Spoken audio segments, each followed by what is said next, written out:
लगाण वर्षा जोगु चीनर जातीय राजपथ धसी पड़ी फल रास्तार खाल सृष्टि हो खसी पड़ी 23टी गाड़ी एवं एथिरे 36 जनक जीवन जाइछि।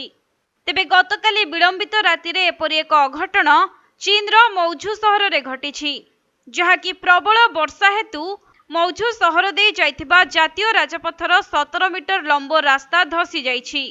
फल सही समय रास्तार द्रुत गति रे जाउथिबा 23टी गाड़ी तलकू खसी पड़िथिबा जଣା पड़िछि।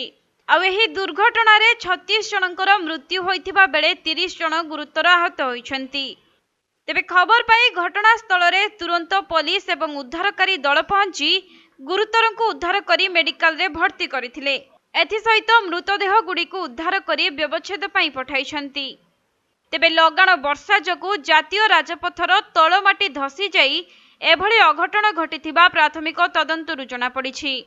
फलरे गाड़ी गुड़िक मध्य एका सांगरे खालकु पड़ी जाइथिले एवं सेथिरु किछि गाड़ी रे निया लागिथिबा मध्य जଣା पड़िछि। सूचनायोग्य जे चीनर ग्वांगडोंग अंचल रे प्राय 2 सप्ताह हेबो वर्षा लागि रहिछि।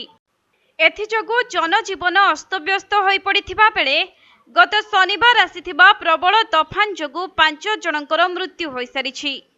एथिरे प्राय 30 रु ऊर्ध्व लोके गुरुतर होइथिबा बेले 140 रु अधिक बिल्डिंग क्षतिग्रस्त होइछि।